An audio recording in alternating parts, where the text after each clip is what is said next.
Mi marido llevó a sus padres al pueblo para el aniversario de la muerte de su abuelo, dejándome sola al cuidado de su hermana.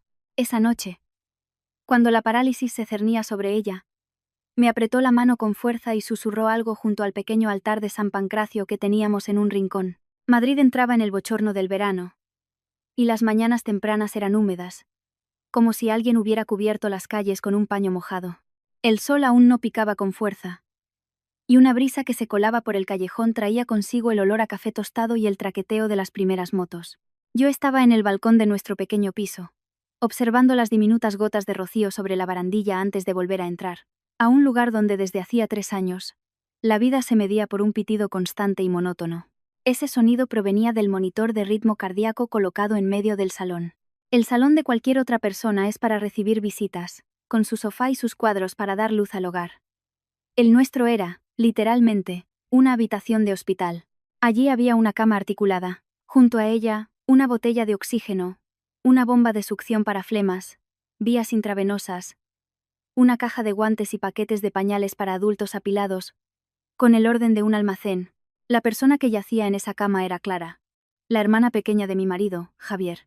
Clara tuvo un accidente de moto volviendo de sus clases de refuerzo en la academia. Recuerdo perfectamente el día que me dieron la noticia. Estaba fregando los platos, y un cuenco se me resbaló de las manos, haciéndose añicos. Todo lo que vino después huele a desinfectante y sabe a los sollozos ahogados de la familia. Clara entró en un coma profundo.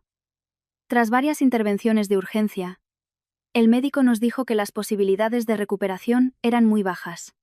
Aún así, la familia no se rindió. La gente se aferra a la esperanza para seguir viviendo.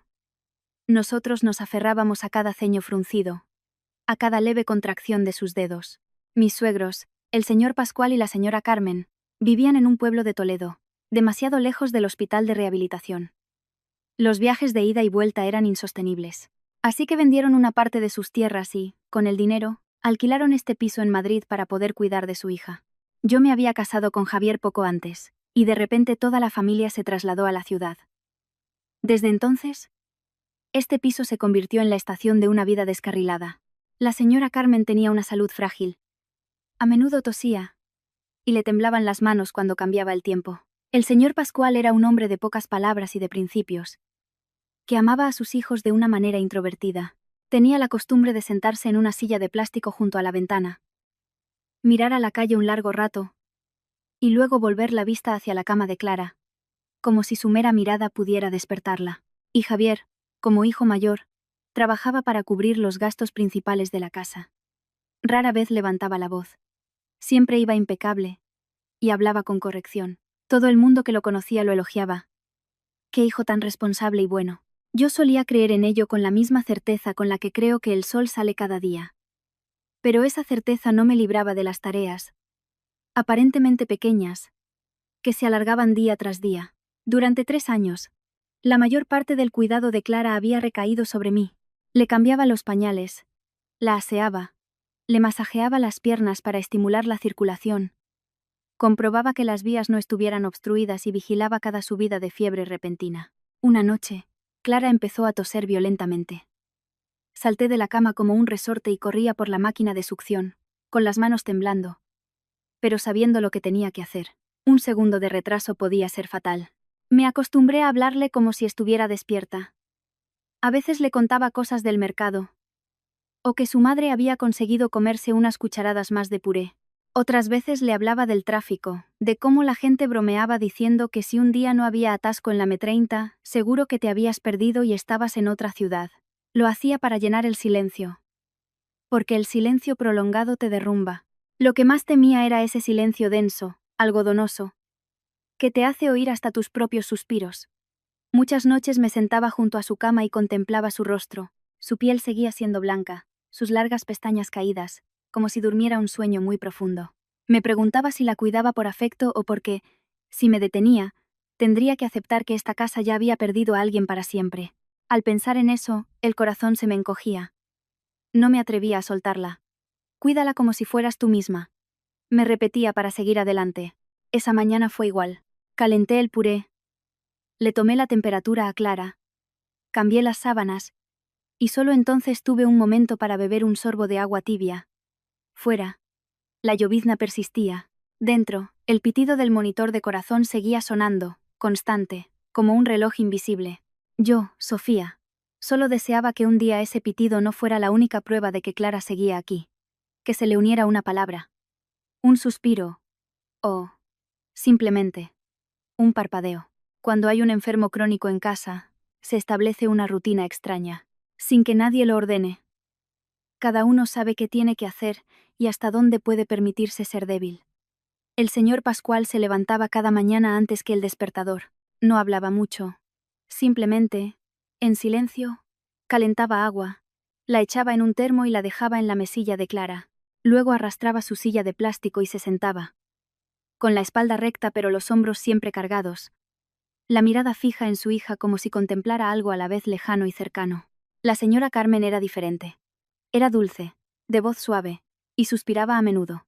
Quería a Clara como una madre quiere a una hija en el sentido más puro. Si la veía inmóvil, lloraba. Si tenía fiebre, se desesperaba. Si fruncía el ceño, se alegraba como si hubiera encontrado un tesoro. Pero sus fuerzas eran escasas. Con solo asear o mover un poco a Clara, ya se quedaba sin aliento y le temblaban las manos. Así que, la mayor parte del tiempo, se limitaba a cocinar, preparar infusiones, hacer caldos y quedarse de pie, en el umbral del salón, mirándome trabajar con una mezcla de gratitud e impotencia. A menudo me decía frases típicas de las madres españolas. Hija, descansa un poco. Sé que esto es muy duro para ti. Yo la oía, y el corazón se me ablandaba. Así es la ternura que se siente como nuera.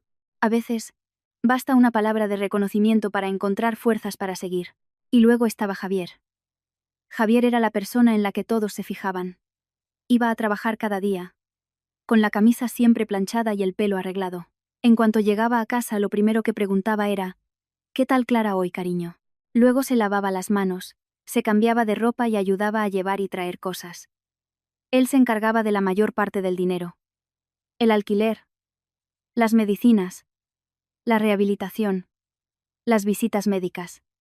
Todo lo organizaba él.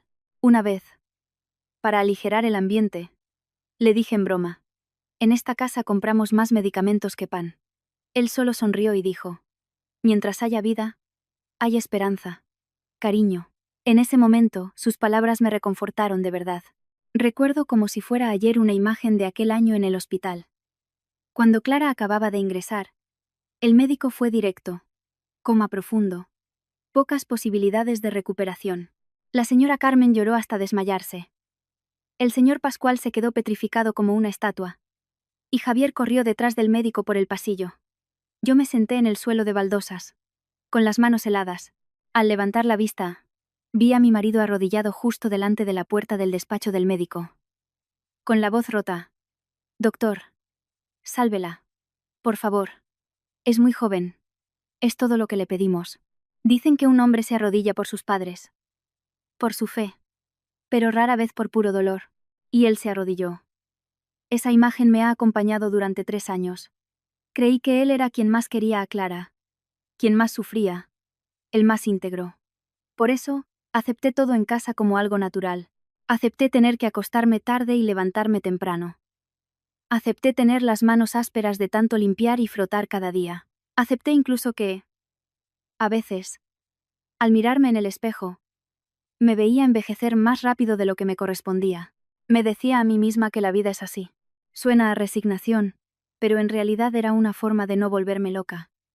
Mis días normales seguían el horario de Clara. Por la mañana, temperatura, cambio de vendajes y aseo. Al mediodía, darle la nutrición por sonda y revisar su piel. Por la tarde moverla y masajearla.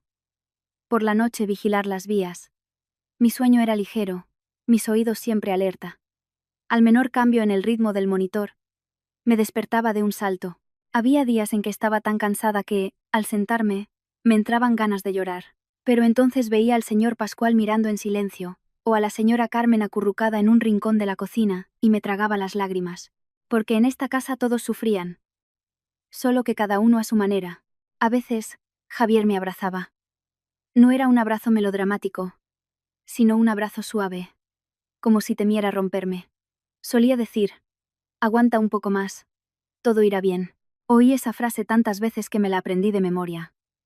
Y creí que si aguantaba lo suficiente, el cielo se apiadaría. Creí que Clara despertaría. Creí que esta familia, a pesar de las estrecheces y el estancamiento, podía seguir viviendo dignamente unida. Por eso, cuando se acercaba la fecha del aniversario de la muerte del abuelo en el pueblo, no sentí ninguna inquietud. Esas tradiciones son importantes para la gente como el señor Pascual, un hombre de principios. Para él, eran una obligación, una forma de mantener el orden. Días antes, ya le había dicho a Javier que organizara el coche, que comprara algo de fruta para llevar y le había recordado a su mujer que preparara el incienso y las velas. La señora Carmen, mientras tanto, preparaba las maletas, preocupada porque yo me quedara sola con tanto trabajo. Aquella noche, mientras desgranaba guisantes en la cocina, se sentó a mi lado y me dijo: «Mañana tu suegro y yo nos vamos al pueblo. Cuida de Clara por nosotros, ¿vale? Y no te acuestes muy tarde, que últimamente estás muy delgada». Yo sonreí para tranquilizarla. «Sí, mamá. Lo sé. Estoy acostumbrada». Ella suspiró, con los ojos enrojecidos. «Esta familia te debe mucho. Te lo digo de corazón». Al oír eso, solo pude agachar la cabeza y seguir con los guisantes más rápido, para que no viera que a mí también se me humedecían los ojos. Javier entró desde el salón y, al oír la conversación, dijo: «Mamá, no digas eso. Sofía es mi mujer, es de la familia». Luego se volvió hacia mí. «Mañana vendrá una enfermera nueva para ayudarte durante el día. Por la noche, será como siempre». Lo dijo con una naturalidad pasmosa. Asentí. En mi cabeza, solo pensaba en las tareas pendientes. Preparar un caldo para el viaje, hacer unos bocadillos para que mis suegros comieran por el camino, dejarle a la enfermera toallas limpias para Clara. No sabía que esa misma naturalidad se convertiría en un cuchillo que me atravesaría el alma. Esa noche, al acostarme, oía la respiración de Javier a mi lado. Fuera, el monitor de ritmo cardíaco seguía con su pitido constante, como una nana para toda la casa. Cerré los ojos y pensé en el aniversario en el pueblo, en la comida familiar, en las voces de los parientes y en Clara, acostada en el salón. Solo esperaba que la mañana siguiente transcurriera en paz. Como todos los días. Pero la vida a menudo te engaña. Crees que vas por un camino recto, y, cuando te das la vuelta, te das cuenta de que hace tiempo que entraste en una curva. Aquella mañana me levanté cuando aún estaba oscuro. La lluvia de la noche había dejado el ambiente húmedo y el suelo de la cocina estaba frío. Caminé de puntillas para no despertar a Javier ni a mis suegros. Era una costumbre de 3 años. Siempre que había algo importante, me levantaba temprano. No por ser diligente, sino porque con un enfermo en casa, todo debe prepararse con antelación para evitar el caos. Puse arroz a cocer para un caldo blanco, añadiendo un poco de carne picada para que fuera más fácil de comer. Mientras servía, aproveché para calentar unas empanadillas que había comprado y cocer unos huevos y preparar unos plátanos. El viaje a Toledo podía tener atascos o lluvia. No quería que mis suegros pasaran hambre o se sintieran mal. A su edad, el estómago es lo primero. Con la tripa llena, todo se ve de otro modo. Eso siempre lo recuerdo. La señora Carmen se levantó poco después. Se envolvió el cuello con un pañuelo fino, y al verme en la cocina removiendo el caldo su mirada se suavizó. «Hija, te has levantado muy pronto». «Ya lo hacía yo». Sonreí. «No se preocupe, mamá. Siéntese. Estoy acostumbrada». Se sentó en una silla y, mientras se ajustaba el pañuelo, me recordó: «Hoy tu suegro y yo vamos al pueblo. Come bien y no te acuestes tarde, ¿eh?». Asentí para tranquilizarla, pero por dentro sentía una gran ternura. Se preocupaba por mí, cuando era ella quien más necesitaba cuidados. El señor Pascual fue el último en salir. Llevaba una camisa vieja pero bien planchada y el pelo peinado. No era hombre de palabras de más. Nada más salir al salón, se quedó mirando la cama de Clara. La cortina se movía ligeramente con la brisa, y la luz tenue de la lamparita de noche iluminaba el rostro pálido de mi cuñada. La miró tanto tiempo que sentí un nudo en la garganta. Poco después se levantó Javier. Se lavó la cara, se puso una camisa blanca y le ajustó la correa del bolso a su padre. Hacía todo con la eficiencia propia del hijo mayor.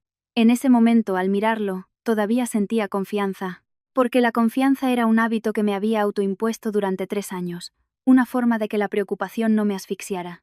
Javier se acercó y me dijo en voz baja: «Hoy viene la enfermera nueva a ayudarte durante el día. Así estarás más tranquila. Por la noche, solo tienes que estar con Clara como siempre. Asentí. Aún estaba pensando en el horario para darle la nutrición y cambiarle las sábanas a Clara antes de que llegara la enfermera. Antes de salir, Javier me dio un abrazo muy leve. Un abrazo que no duró mucho, pero que, visto desde fuera, haría pensar que éramos un matrimonio que se quería. Me susurró al oído. ¿Necesitas algo? Llámame si pasa cualquier cosa. Estuve a punto de bromear, pero al ver a mis suegros en la puerta, me limité a sonreír. La señora Carmen cogió la cesta con la comida que había preparado y, antes de irse, se volvió. Hija, cierra bien la puerta, ¿eh? El señor Pascual solo murmuró un sí y salió. La puerta se cerró y el sonido del cerrojo sonó seco. Curiosamente, después de que se fueran, el piso no quedó en silencio, sino vacío. Tan vacío que el pitido del monitor del salón de repente sonaba más fuerte de lo normal. Me quedé un momento de pie en medio de la casa, escuchando ese sonido constante, y de repente sentí un escalofrío. No era miedo, sino la sensación de estar en un hospital en miniatura al que solo le faltaba el olor a desinfectante. Me lavé las manos y fui a por una toalla húmeda para Clara. Era una tarea que hacía cada día, hasta el punto de que podría hacerla con los ojos cerrados. Corrí las cortinas para atenuar la luz. Comprobé las vías, y empecé a asearla. La piel de Clara seguía blanca, su rostro delicado, sus largas pestañas caídas como las de alguien que duerme profundamente. Mientras le limpiaba la mano le hablaba como siempre. Hoy la casa está vacía, Clara. Estoy aquí contigo. Papá y mamá se han ido al pueblo, seguro que luego habrá muchos familiares. Hablaba para que hubiera una voz en la habitación, porque en realidad Clara no respondía. Sin embargo, esa mañana, cuando me incliné para ajustarle la sábana sobre el vientre, la mano izquierda de Clara se aferró de repente a mi muñeca. Me quedé helada. No fue un espasmo suave como los reflejos inconscientes que había tenido antes. Fue un apretón firme, claro, como el de alguien que se agarra a lo único a lo que puede aferrarse. Me dolió la muñeca, y el corazón se me disparó. Levanté la vista bruscamente hacia ella, con la boca seca. Sus párpados parecieron moverse. Me incliné más, sintiendo que alguien me oprimía el pecho. En 3 años, nunca había visto una reacción tan fuerte en Clara. 1000 pensamientos se agolparon en mi mente. ¿Estaba sufriendo una crisis? ¿Le faltaba oxígeno? ¿Había algún problema con las máquinas? Pero entonces vi claramente cómo sus párpados se entreabrían una finísima rendija. Sus pupilas temblaban, moviéndose con dificultad, como las de alguien que nada en aguas profundas. Hasta que se detuvieron en mi rostro. Su mirada no era del todo nítida, pero había algo en ella que me heló la sangre. Un pánico atroz, como el de alguien enterrado vivo que intenta salir en un último esfuerzo. Me acerqué más, con la voz temblorosa. Clara, ¿me oyes? Clara. Sus labios se movieron, y de su garganta salió un hilo de aire tan fino como el viento que se cuela por una rendija. Acerqué mi oído, con miedo a perderme un solo sonido. Oí palabras entrecortadas. En ese instante, supe que mi vida estaba a punto de cambiar. Ya no se trataba de cuidar a una enferma por costumbre, sino de enfrentarme a algo que yacía oculto bajo la superficie de esta casa. Algo tan profundo como el lodo y tan frío como el agua de un pozo. La mano de Clara seguía apretando mi muñeca como si concentrara en ella todas sus fuerzas. Contuve la respiración, intentando escuchar con claridad lo que quería decir. Acerqué mi oído aún más. Tanto que podía oír su respiración, fina como un hilo de seda. El apretón me dolía, pero no me atrevía a moverme. Temía que, con un movimiento brusco, volviera a hundirse en ese sueño inmóvil. Clara. Habla. Te escucho. Susurré, con una mezcla de súplica y pánico. Sus labios temblaron, y de su garganta salieron unos sonidos roncos, entrecortados, como los de alguien que intenta tirar de una cuerda rota. Escuché fragmentos, y finalmente, 4 palabras salieron, tan débiles que parecieron disolverse en el aire, debajo del altar de San Pancracio. Me quedé paralizada. Antes de que pudiera preguntar, la mano de Clara se relajó. Sus párpados se cerraron de nuevo, como una puerta que se entreabre y se cierra de golpe. Su rostro volvió a la expresión serena y estática de siempre, como si todo hubiera sido un sueño, una alucinación producto de mi cansancio. Pero mi muñeca todavía me ardía por el apretón, y esas 4 palabras resonaban en mi cabeza, como una mancha de tinta imborrable. Debajo del altar de San Pancracio. El pequeño altar de San Pancracio estaba en una esquina cerca de la entrada. Era una pequeña repisa de madera con la figura del santo, flanqueada por un jarrón y un cuenco con agua. Y delante, un recipiente para el incienso. Javier solía encender una varilla el primer día de cada mes, en alguna festividad o cuando decía que rezaba por la mejoría de Clara. Yo limpiaba el polvo por fuera, pero nunca metía la mano dentro. No por superstición, sino por la costumbre de las mujeres españolas. Los asuntos de la fe y las tradiciones los suelen llevar los hombres o los mayores de la casa. Como nuera, una sabe cuál es su sitio. Y ahora, era la propia Clara quien me señalaba ese rincón. Me quedé de pie en medio del salón, mirando el altar como si fuera un agujero negro. En mi cabeza, dos voces se enfrentaban. Una decía: no toques nada. Podría ser solo un reflejo, quizás hablaba en sueños.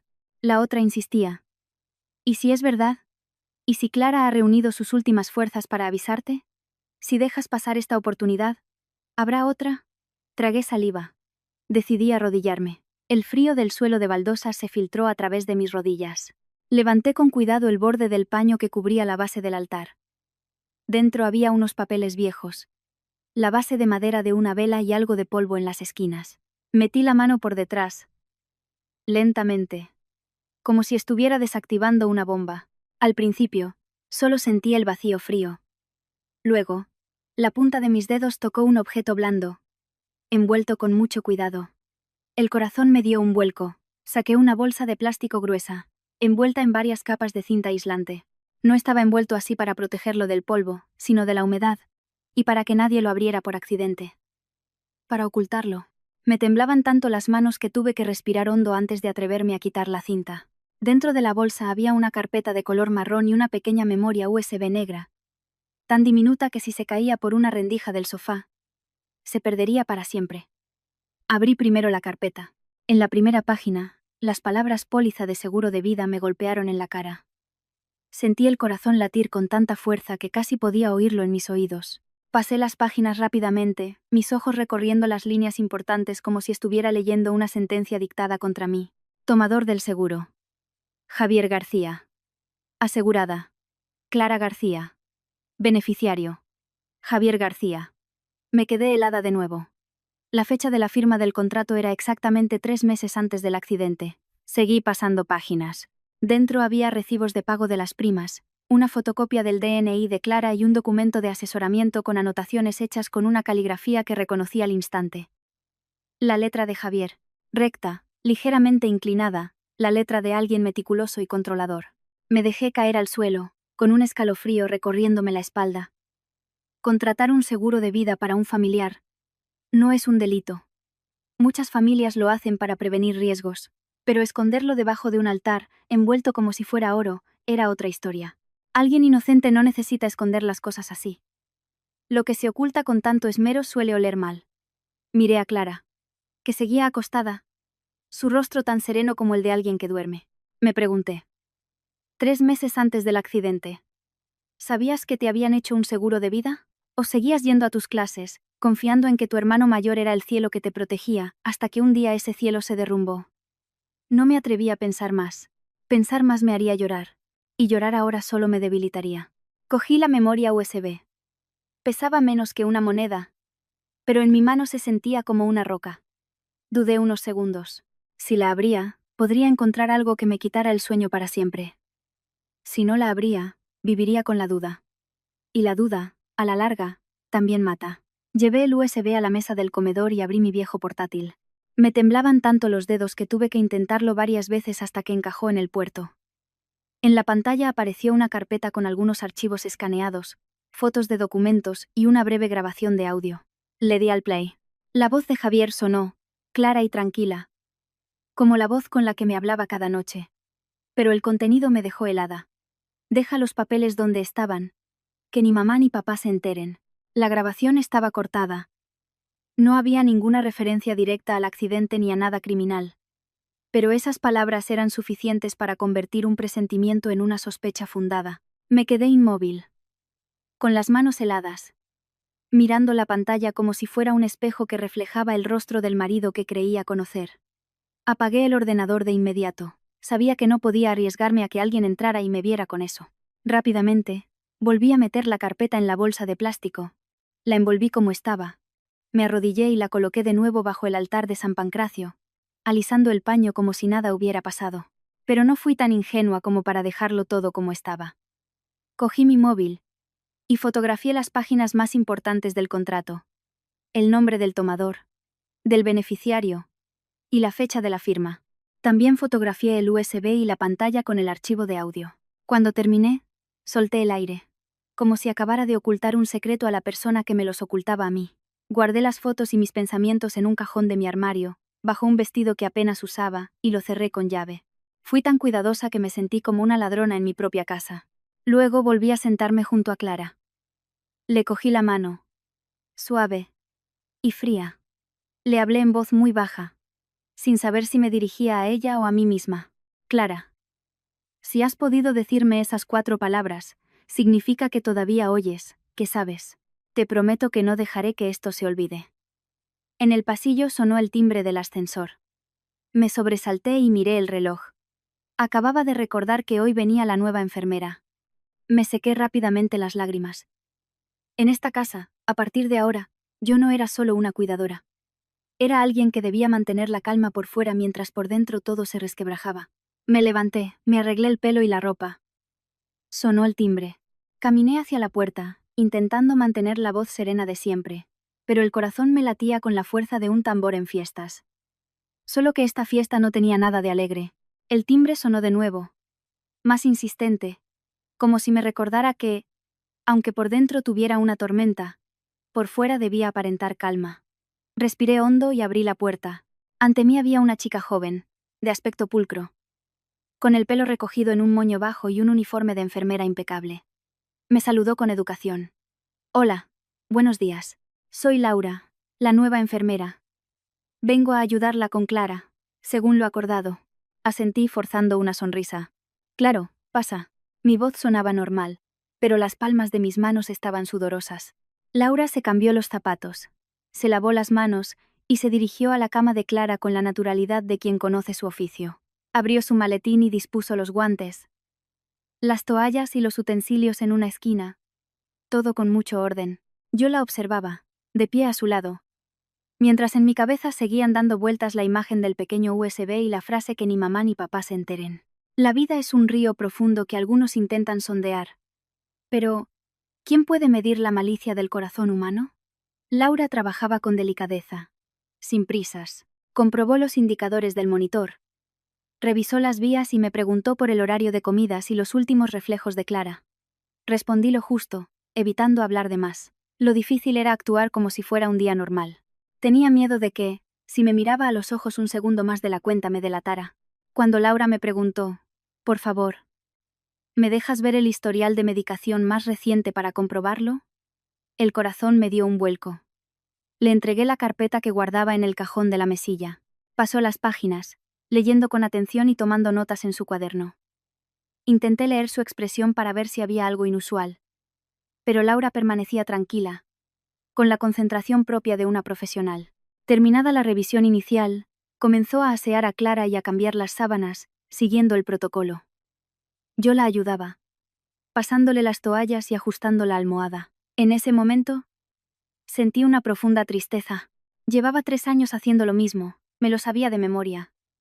Y, en una sola mañana, todo se había convertido en un enorme interrogante. ¿Qué le habían estado administrando a Clara durante todo este tiempo sin que yo lo supiera? Cuando terminó, Laura se volvió hacia mí. Sofía, aprovecha para comer algo. Yo me quedo vigilándola un rato. Asentí, pero en lugar de ir a la cocina, me dirigí al dormitorio. Necesitaba asegurarme de que tenía pruebas en mis manos, no solo un miedo vago. Cerré la puerta de la habitación, abrí el cajón del armario y saqué el móvil. Las fotos que había hecho seguían ahí. La página del contrato con el nombre de Javier como beneficiario. La fecha de la firma, anterior al accidente. Miré cada foto de nuevo, como para convencerme de que no estaba soñando. Luego saqué el USB de su escondite y lo conecté otra vez al portátil. Pero esta vez me puse auriculares y bajé el volumen, como si estuviera espiando en mi propia casa. La grabación era breve.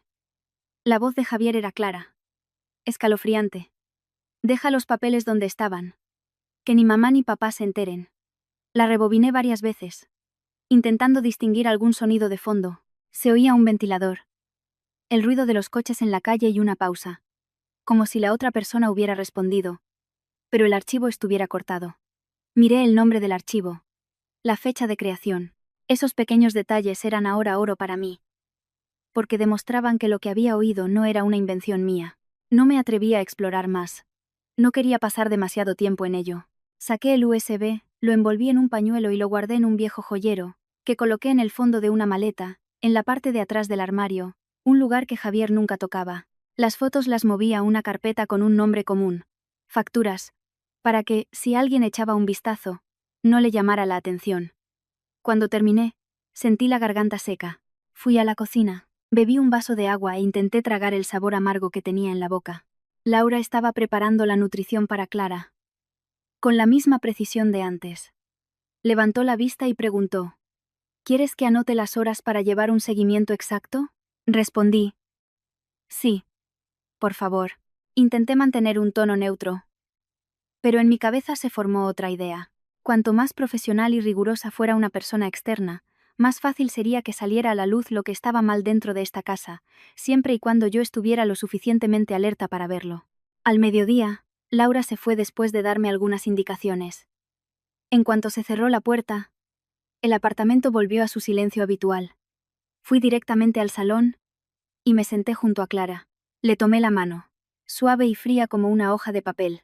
Miré su rostro, cada pestaña, la palidez de sus labios. De repente, sentí miedo. No por Clara, sino por el hombre al que llamaba marido. Llevaba 3 años viviendo con él, comiendo en la misma mesa, durmiendo en la misma cama, creyendo cada una de sus palabras. Si lo que acababa de descubrir era cierto, estaba compartiendo casa con un secreto capaz de devorar a toda esta familia. Al pensar en eso, me estremecí. Me incliné y le susurré, como si temiera que las paredes me oyeran: Clara, si aún puedes escucharme, quiero que sepas que no soy ni fuerte ni valiente, pero te prometo que no dejaré que te quedes aquí, sufriendo una injusticia. Hay un dicho que dice que el mal se paga, y aunque no buscaba venganza, sí ansiaba que la verdad saliera a la luz. Después de hablar me quedé sentada en silencio durante un largo rato. El monitor de ritmo cardíaco seguía con su pitido constante. Un recordatorio de que el tiempo no espera a nadie. Ya no podía permitirme vivir por inercia. Tenía que vivir con los ojos bien abiertos. Me levanté, le arreglé la manta a Clara, y fui a lavarme las manos. Esas pequeñas tareas, que antes eran solo cuidados, ahora eran mi ancla para no desmoronarme en una casa donde ya no sabía en quién podía confiar plenamente. Esa tarde, Laura regresó a la hora acordada para ayudarme a mover a Clara y revisar su estado. Llegó en silencio, sin hacer ruido. Su forma de trabajar inspiraba confianza. Y fue precisamente esa confianza la que, sin querer, me convirtió en una observadora minuciosa. Laura se lavó las manos, se puso los guantes, revisó las vías, y luego miró la carpeta del historial junto a la cama. Sofía, ¿me dejas comprobar de nuevo la pauta y las horas de la medicación de hoy? Lo anoto todo para que quede registrado, por si alguna vez viene otro enfermero. Asentí. Esta vez, cuando Laura abrió la carpeta, no me quedé al margen. Acerqué una silla y me senté a su lado, intentando leer cada línea. No porque entendiera de medicina, sino por el instinto de una mujer acorralada. Cuando no puedes confiar en nadie, confías en los papeles. La hoja de medicación enumeraba claramente cada fármaco. Un soporte circulatorio, un anticonvulsivo suave, vitaminas, nutrientes y algunas enzimas. Todo parecía lógico y apropiado para un paciente encamado.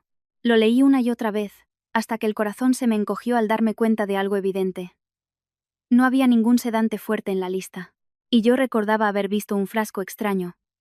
No sabía exactamente cuándo, quizás en uno de esos días de agotamiento extremo, con la vista nublada por el cansancio, en los que solo me daba tiempo a ordenar el botiquín antes de correr a aspirarle las flemas a Clara, pero recordaba esa sensación extraña. Un frasco pequeño, con una etiqueta de letras gruesas, y un color que no se parecía al de las vitaminas o los suplementos. En su momento, pensé que sería algo recetado por el médico, y que Javier se había encargado de comprarlo. En esta casa, el hombre se ocupaba de los papeles. Si yo me metía, podía parecer que me excedía en mis funciones. Ahora, sentada frente al historial, me daba cuenta de lo ingenua y dolorosa que había sido esa idea. Laura pasó unas cuantas páginas más y luego me preguntó: ¿has hecho algún cambio reciente en la medicación de Clara? Esta pauta parece estable, no hay nada nuevo. Como llevas tanto tiempo cuidándola, seguro que te la sabes de memoria. Intenté mantener un tono normal, como si solo preguntara por curiosidad. Laura, en este historial no hay sedantes fuertes, ¿verdad? Laura levantó la vista, un poco sorprendida, y negó con la cabeza de forma rotunda.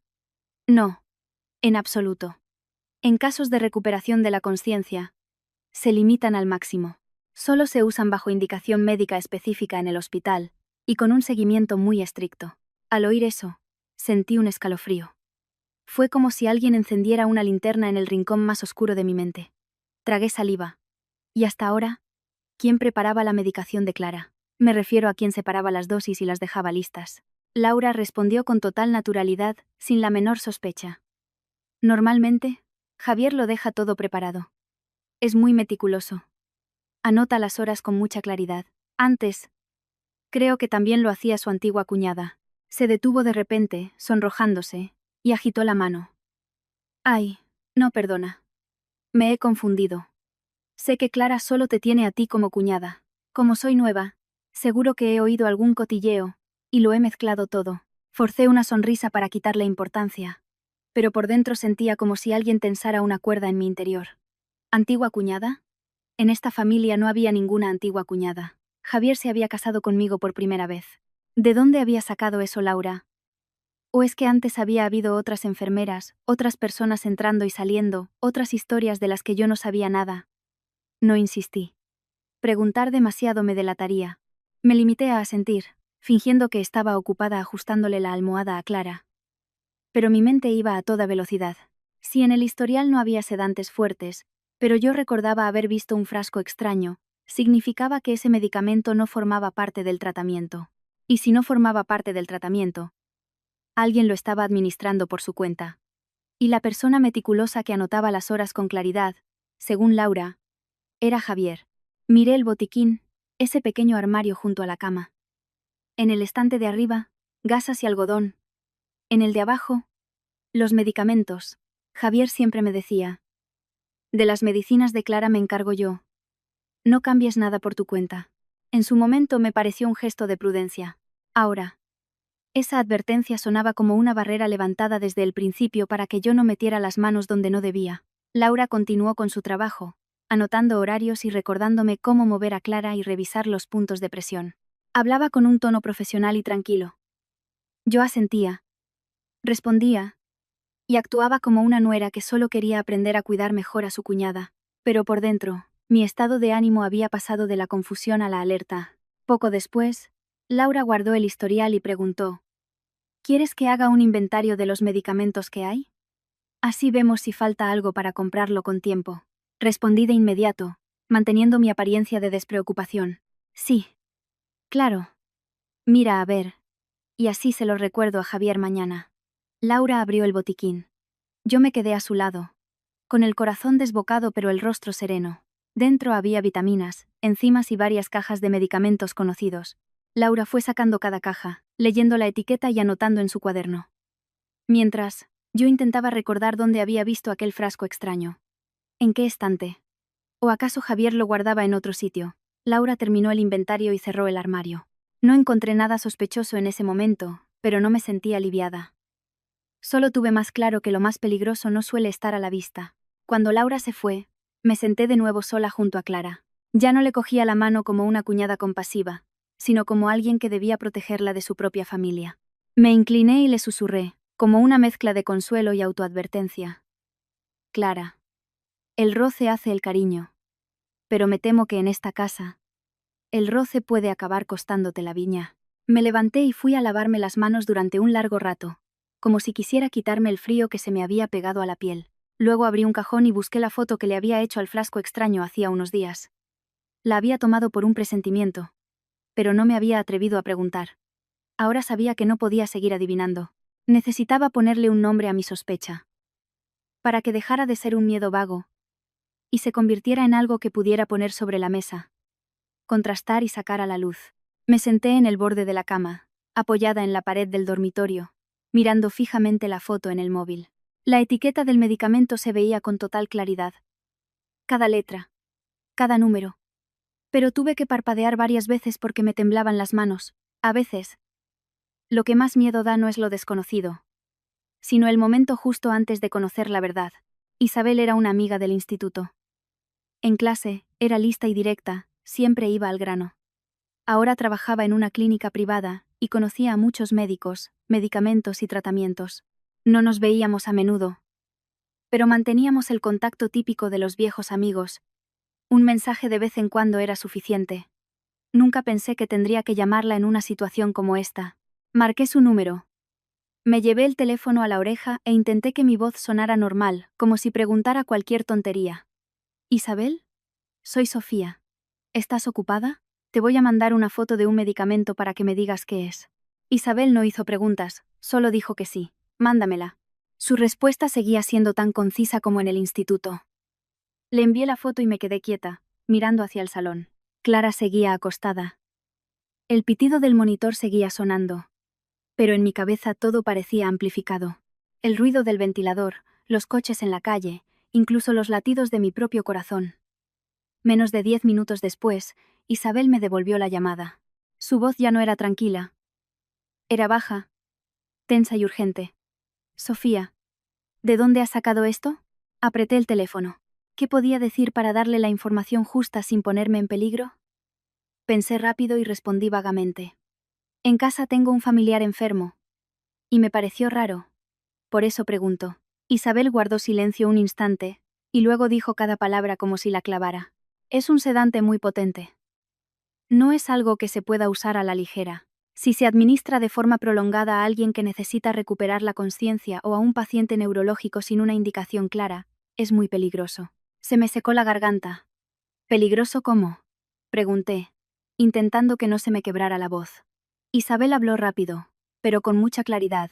Inhibe el sistema nervioso central. Si se usa una dosis incorrecta o se mantiene en el tiempo, el paciente se adormece, responde peor e incluso puede retrasar o impedir su recuperación.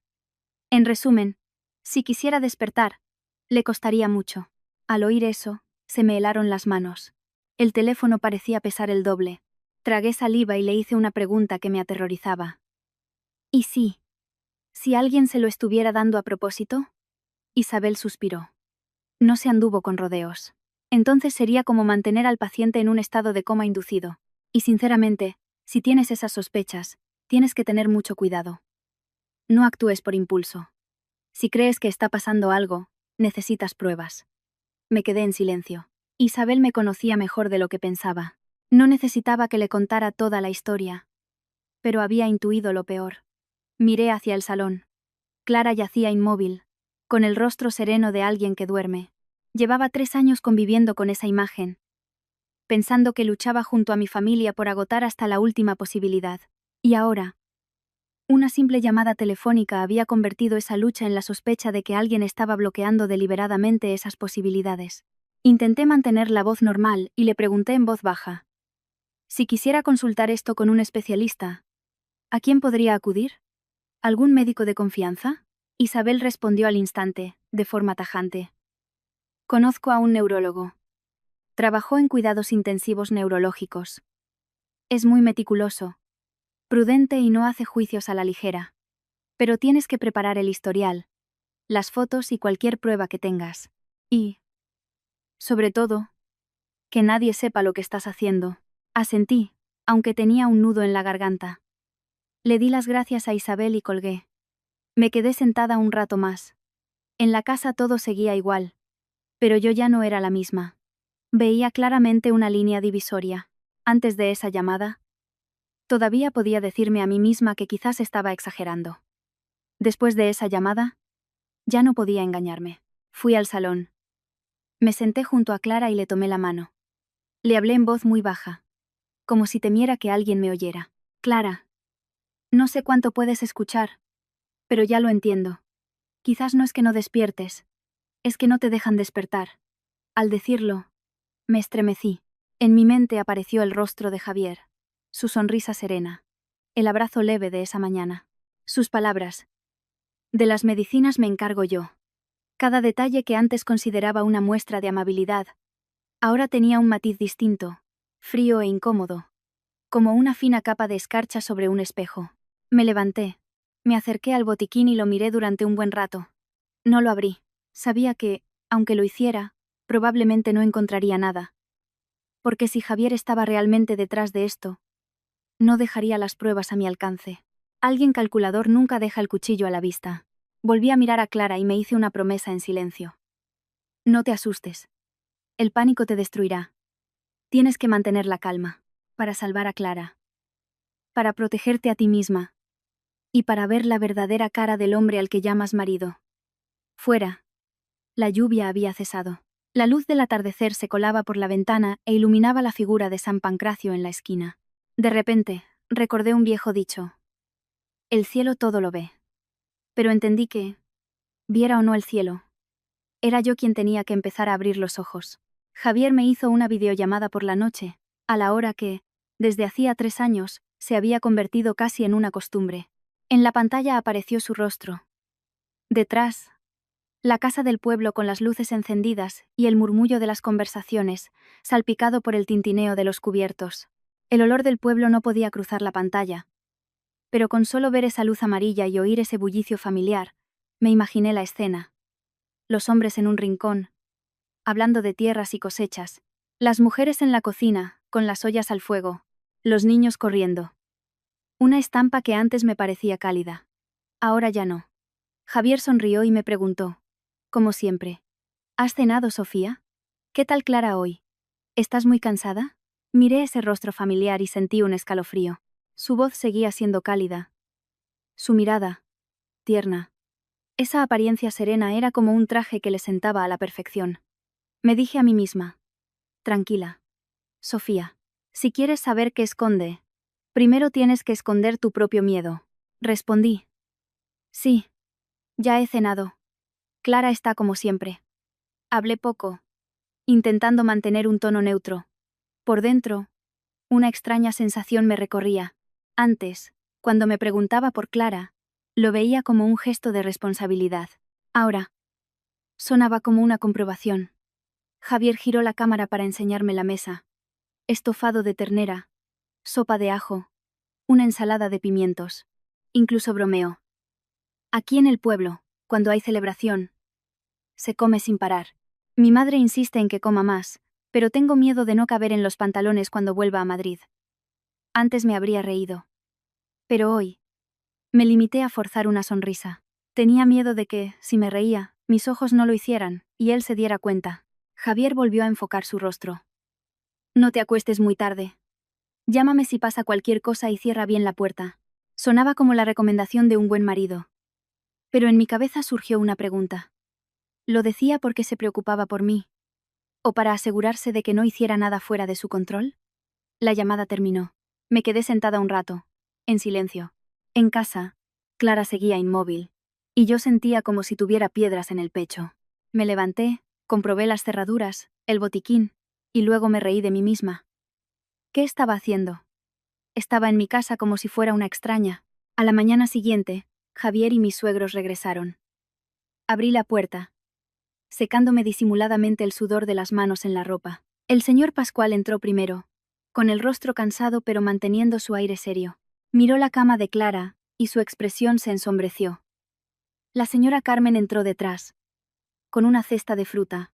En cuanto la dejó, preguntó: ¿Qué tal Clara, hija? ¿Alguna novedad? Negué con la cabeza. Sigue igual, mamá. Mantuve mi papel de nuera respetuosa y discreta. No podía decir la verdad. No porque no confiara en ellos, sino porque aún no tenía pruebas suficientes. Hablar antes de tiempo era un suicidio. La señora Carmen me miró con pena. Pobrecita. ¿Qué trabajas? Ya estoy yo aquí. Esta noche te ayudo. Asentí. Y por dentro pensé. En esta casa hay mucha gente buena. Pero si mis sospechas son ciertas, el malvado ocupa el puesto en el que todos más confían. Javier fue el último en entrar. Llevaba una bolsa en la mano y dijo: Sofía, ya estoy en casa. Me miró.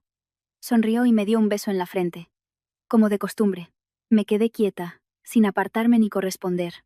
Tenía miedo de tocarlo, porque no sabía si ese contacto era entre marido y mujer o parte de una actuación. Esa noche, cenamos todos juntos. La señora Carmen había preparado una sopa de pescado, verdura hervida y un poco de estofado. Una cena familiar, tan normal que, si alguien nos hubiera visto, habría pensado que éramos una familia ejemplar. Mientras recogía los platos, intenté mantener una conversación normal. El señor Pascual hizo algunas preguntas sobre el pueblo, y Javier respondió de forma concisa. Por fuera el ambiente era tranquilo, pero una idea me rondaba la cabeza. Tenía que ponerlo a prueba.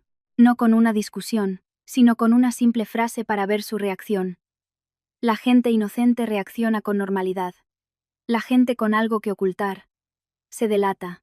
Dejé los cubiertos y dije, como si no tuviera importancia, mirando mi plato de sopa. Ah, ayer me pareció que Clara movió un poco la mano. No sé si sería un reflejo. Lo dije en voz baja, como quien cuenta una anécdota sin importancia, pero miré a Javier por el rabillo del ojo. Estaba sirviéndole un poco de pescado a su madre, y los palillos se detuvieron en el aire. Solo un instante tan breve que, si no hubiera estado alerta, no me habría dado cuenta, pero yo estaba en un estado de tensión máxima, y ese pequeño gesto fue como un signo de exclamación en medio de una conversación trivial. Javier sonrió de inmediato, tan rápido que cualquiera habría pensado que era de alegría. Será un reflejo, cariño. Con su estado, a veces pasa. Siguió sirviendo el pescado, con la voz suave de siempre. Pero noté que esa suavidad era frágil. Tan frágil como una hoja de papel que se rompe al menor roce. El señor Pascual levantó la vista, con un brillo de esperanza en los ojos. ¿De verdad? A lo mejor está mejorando. La señora Carmen también preguntó, emocionada. Dios mío. ¿Lo viste bien, Sofía? ¿Crees que Clara va a despertar? Miré a mis suegros y se me encogió el corazón. No podía darles falsas esperanzas en ese momento. Si exageraba, Javier se pondría en alerta. Me limité a responder vagamente. No estoy segura. Solo me apretó la mano un poquito. Javier me miró. Sus ojos se oscurecieron por un instante, y luego volvieron a brillar. Sonrió. Bueno, poco a poco. Si la cuidamos bien, Dios querrá. ¿Dios querrá? Pensé. Sentí un frío intenso por dentro. Si Dios quisiera, ¿por qué habría permitido que esta familia sufriera tanto? ¿Y por qué tendría yo que estar aquí, vigilando cada reacción de mi marido como si fuera un extraño?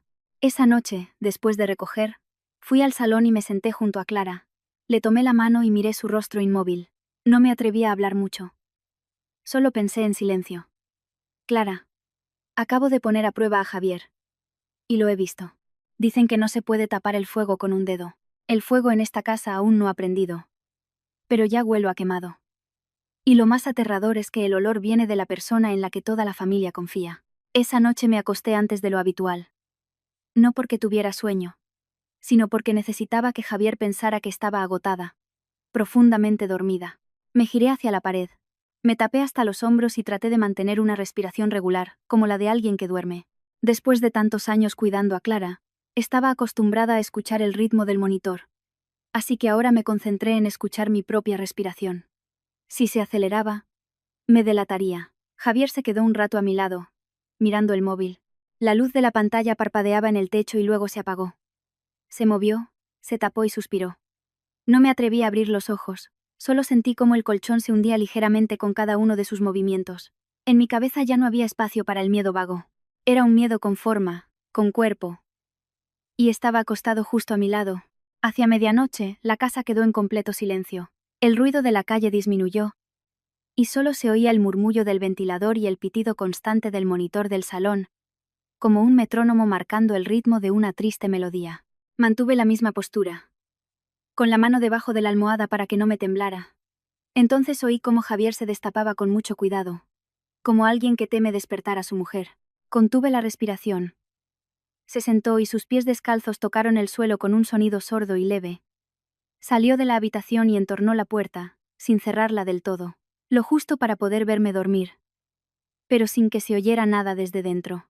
Conté hasta 10 en silencio, y luego me levanté sigilosamente, con todo el cuerpo en tensión. Me puse las zapatillas muy despacio, y caminé con cuidado para no hacer ruido. Me asomé por la rendija de la puerta del dormitorio. La pequeña luz de noche junto a la cama de Clara proyectaba una luz amarillenta. Y la sombra de Javier se alargaba en la pared, delgada e imponente. La escena, a simple vista, era normal, pero de repente me pareció la sombra de un extraño en mi propia casa. Me escondí detrás de la puerta, dejando solo un pequeño espacio para poder ver. El corazón me latía con fuerza, pero oía todo con una claridad escalofriante. Javier estaba de pie frente al botiquín, junto a la cama de Clara. Lo abrió con familiaridad, sin dudar, como si lo hubiera hecho muchas veces. Sacó una caja de vitaminas, la abrió, y vi un pequeño frasco escondido dentro, como si ocultara una prueba de su culpa. Dejó el frasco sobre la mesa, y sacó una jeringuilla de un neceser médico. Sus movimientos eran fluidos y decididos. Alguien sin práctica se habría mostrado torpe, pero él no. Cargó la jeringuilla, la purgó para quitar las burbujas de aire, y se inclinó sobre la vía de Clara. En ese instante, sentí que me ahogaba. Quise salir corriendo, gritar, arrancarle la jeringuilla de las manos, despertar a mis suegros, pero mis pies estaban clavados al suelo. Tenía miedo de que, si armaba un escándalo, reaccionara violentamente. En la casa solo estábamos él, una enferma indefensa y yo. Javier introdujo la aguja en el puerto de la vía, y administró el líquido lentamente. Cada gota que caía en el cuerpo de Clara parecía caer también sobre mi confianza. Cuando terminó, retiró la aguja, limpió el punto de inyección con un algodón con alcohol, con un cuidado y una pulcritud que sugerían que estaba haciendo lo correcto.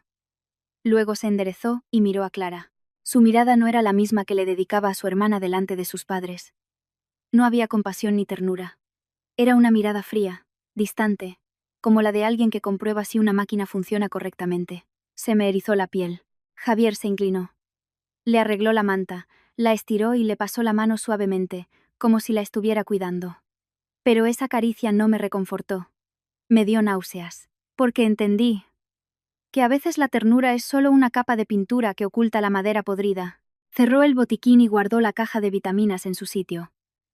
Antes de irse, echó un vistazo rápido por el salón, como si comprobara por costumbre si alguien lo estaba viendo. Contuve la respiración y me pegué más a la oscuridad de la rendija. El corazón me latía con tanta fuerza que temí que pudiera oírlo. Volvió al dormitorio. Esperé a que sus pasos se alejaran para poder soltar el aire. Me sentí desfallecer, como si acabara de escapar de un huracán. Retrocedí y volví a la cama antes de que abriera la puerta. Me tumbé en la misma postura. Me tapé y cerré los ojos. Javier se acostó. Se movió, y al poco rato su respiración se volvió regular, como la de alguien que duerme. Pero yo ya no podía dormir. En mi mente se repetía cada detalle de lo que acababa de ver.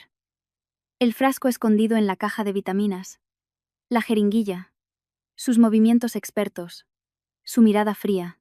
Recordé lo que me había dicho Laura sobre el historial sin sedantes potentes, la advertencia de Isabel sobre los inhibidores del sistema nervioso. Y lo entendí. A partir de ese momento, ya no podía consolarme pensando que estaba exagerando. Me giré hacia la ventana oscura. Las lágrimas brotaron, pero no me atreví a llorar en voz alta, no por mi propio dolor, sino por la inmensa pena que sentía por Clara.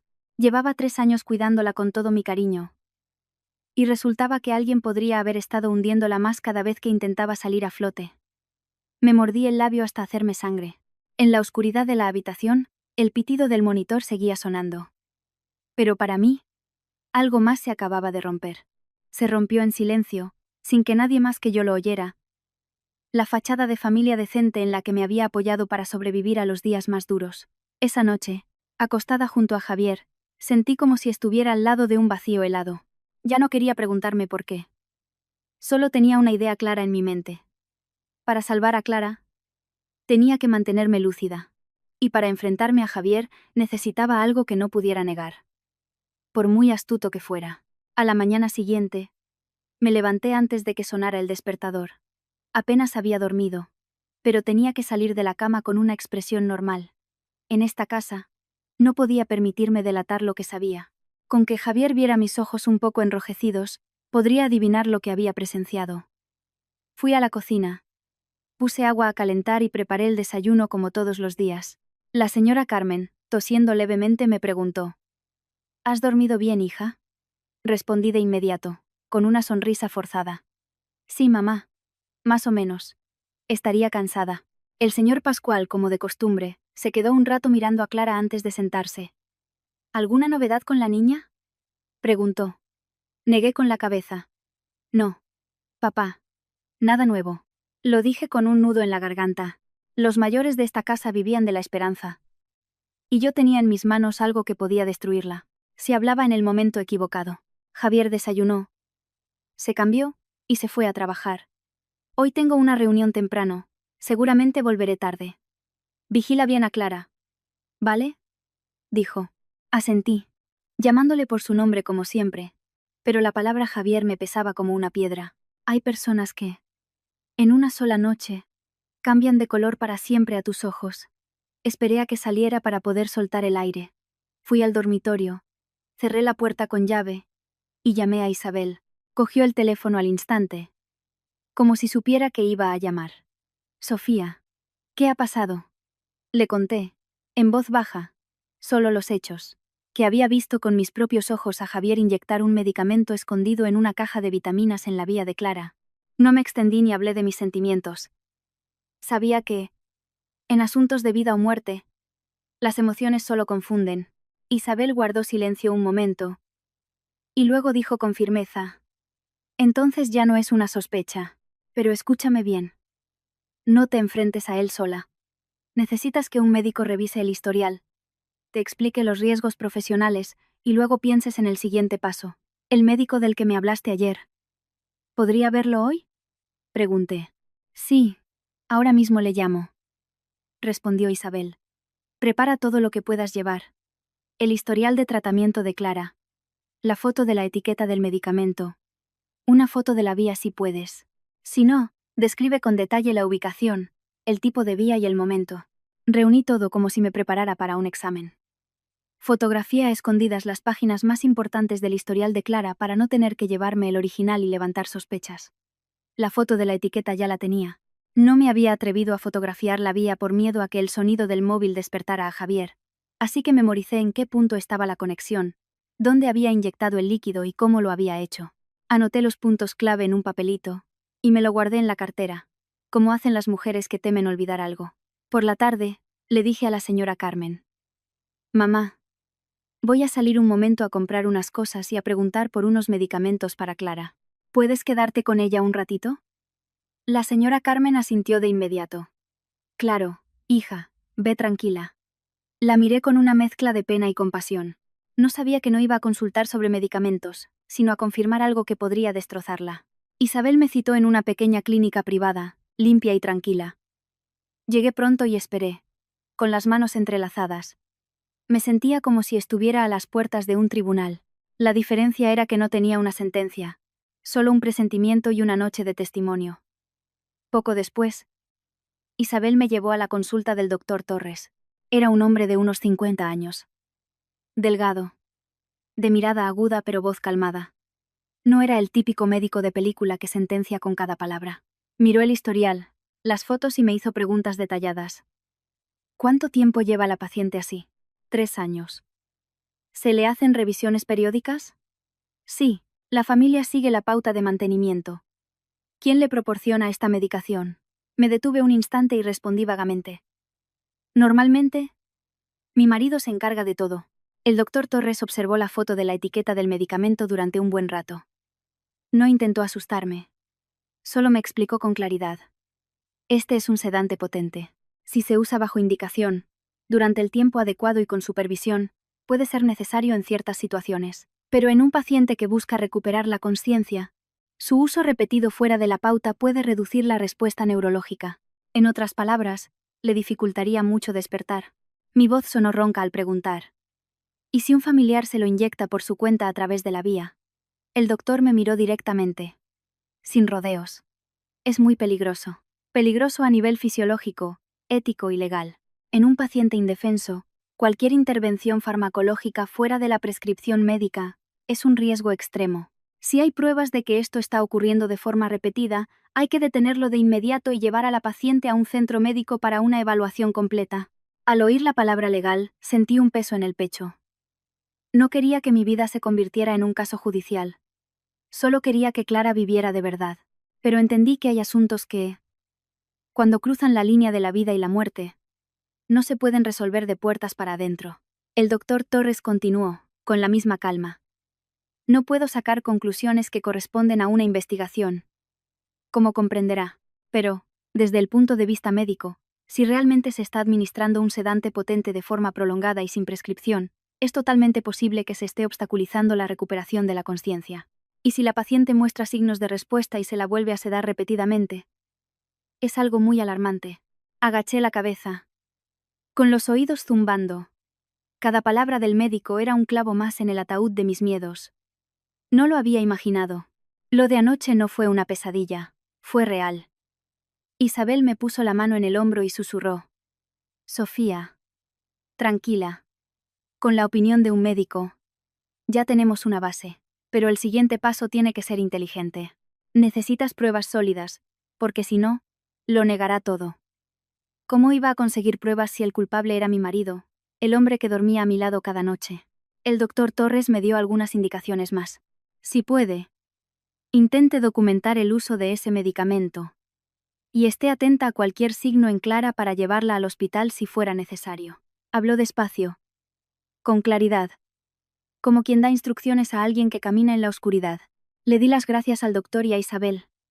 Al salir de la clínica, el sol de la tarde madrileña ya había perdido fuerza. La gente seguía conduciendo, comprando el pan, riendo. La vida ahí fuera era tan normal. Y solo yo me sentía fuera de lugar. De camino a casa, me repetí una frase que mi madre solía decir. La astucia no vence al destino. Pero la astucia te ayuda a protegerte. No podía enfrentarme a Javier con rabia. Tenía que mantener la cabeza fría. Por mi vida y por la de Clara. Porque a partir de ahora, no solo vivía para soportar, sino para sacar la verdad a la luz de la forma más segura posible. Esa noche, Javier volvió tarde, como había dicho. Eran casi las 10. En cuanto abrió la puerta, oí su suspiro de cansancio, el de alguien que ha trabajado todo el día. Se cambió los zapatos. Miró hacia la cama de Clara por costumbre, y me llamó desde la entrada. ¿Aún no te has acostado, Sofía? Estaba fregando un vaso, intentando que no me temblaran las manos. No, todavía no. ¿Quieres que te caliente algo? Javier sonrió. No, gracias. Ya he cenado fuera. Vete a dormir. Antes. Me habría preocupado por él. Le habría hecho alguna pregunta. Pero ahora, cada palabra suya me sonaba a una mentira encubierta. No podía odiarlo de la noche a la mañana. No se puede odiar tan rápido a alguien a quien creías querer. Pero ya no confiaba en él. Y cuando se pierde la confianza, cada gesto amable parece una actuación. Me fui al dormitorio primero, fingiendo cansancio. Pero en realidad me estaba preparando. Tenía un móvil viejo en un cajón, con la pantalla un poco arañada y la batería débil, pero la grabadora de voz funcionaba bien. Lo había dejado cargando desde la tarde y le había quitado todas las notificaciones para que no sonara. Lo metí en el bolsillo de una chaqueta colgada en una percha cerca de la puerta del salón, un lugar desde el que podía cogerlo en cualquier momento sin llamar la atención. No podía preguntarle directamente a Javier. Si lo hacía, se pondría en alerta. Incluso podría volverse en mi contra. Tenía que preguntarle de forma sutil, como una mujer preocupada por el futuro, con preguntas vagas, como si no estuviera preguntando nada. Dicen que con la gente que oculta cosas, hay que ser suave para que hablen. Esa noche, cuando Javier se duchó y se metió en la cama, me giré y le susurré. Javier. Él respondió con un murmullo, con la vista fija en el techo. Fingí que pensaba en el futuro y dije lentamente. Hace tiempo. Le hiciste un seguro a Clara, ¿verdad? Javier se tensó ligeramente. Fue un gesto tan sutil que, si no lo hubiera estado observando, habría pensado que era mi imaginación. Luego forzó una sonrisa. ¿Por qué preguntas eso ahora? Respondí de inmediato como una esposa previsora. Pues se me ha ocurrido. Llevamos tanto tiempo cuidando de Clara que, si algún día me pasara algo a mí, no sé cómo irían los trámites, los papeles. Pregunto por saber, no por agorera. Dije la palabra agorera a propósito, para que sonara más natural y menos a un interrogatorio. Javier suspiró, con la voz aún suave. Sí, lo hice por si acaso. Pero no pienses en esas cosas, ¿vale? Al oírle decir no pienses en esas cosas, sentí un escalofrío. No respondí, solo asentí. Un rato después, continué, cambiando de tema como si nada. Ah, últimamente me parece que la medicación de Clara es diferente. Antes no me fijaba mucho, pero he visto un frasco raro. ¿Has comprado algo nuevo? Javier guardó silencio unos segundos. En la oscuridad, oí cómo tragaba saliva. Se giró para mirarme, con la voz un poco más grave. ¿Has tocado el botiquín? Sonreí levemente, fingiendo inocencia. No, solo estaba limpiando. El botiquín está en el salón, y solo le quito el polvo. No lo toco por dentro. Su pregunta, ¿has tocado el botiquín? Me confirmó una cosa. Tenía miedo de que lo tocara. Una persona normal no preguntaría eso con ese tono. Mantuve la voz baja. Es que me preocupa que nos equivoquemos o que falte algo. El otro día, la enfermera, Laura, dijo que en la pauta del médico no había sedantes fuertes. Pero yo he visto un frasco que se le parecía. Mencioné a Laura y al médico a propósito, para obligarlo a reaccionar. Javier se movió, se tapó más y su voz se endureció. Sofía, ¿quién te ha metido esas ideas en la cabeza? De las medicinas me encargo yo, no te pongas a imaginar cosas. Noté perfectamente su dureza. No era la de un marido molesto por la preocupación de su mujer, sino la de alguien a quien han tocado donde más le duele. Guardé silencio unos instantes y luego dije mi última frase, la frase que llevaba preparando toda la tarde. Bajé mucho la voz, como alguien que teme a la mala suerte. Es que, si Clara despertara, sería maravilloso, pero cada vez que parece reaccionar un poco, luego se queda como dormida durante más tiempo. Tengo miedo. No había terminado la frase cuando Javier se giró bruscamente. En la oscuridad, sus ojos se ensombrecieron, y su voz se volvió un susurro que me heló la sangre. Hay personas que no deberían despertar. Me quedé paralizada. Esa frase cayó en el silencio como el chasquido de una cerradura. No era la frase de un hermano que quiere a su hermana. Era la frase de alguien que custodia una puerta y teme que la abran. Contuve la respiración, intentando que no se me quebrara la voz. Javier, ¿qué quieres decir? Javier guardó silencio unos segundos y luego suspiró, como si se le hubiera escapado algo. Se corrigió de inmediato. Quiero decir que si despierta, también sufrirá. El dolor.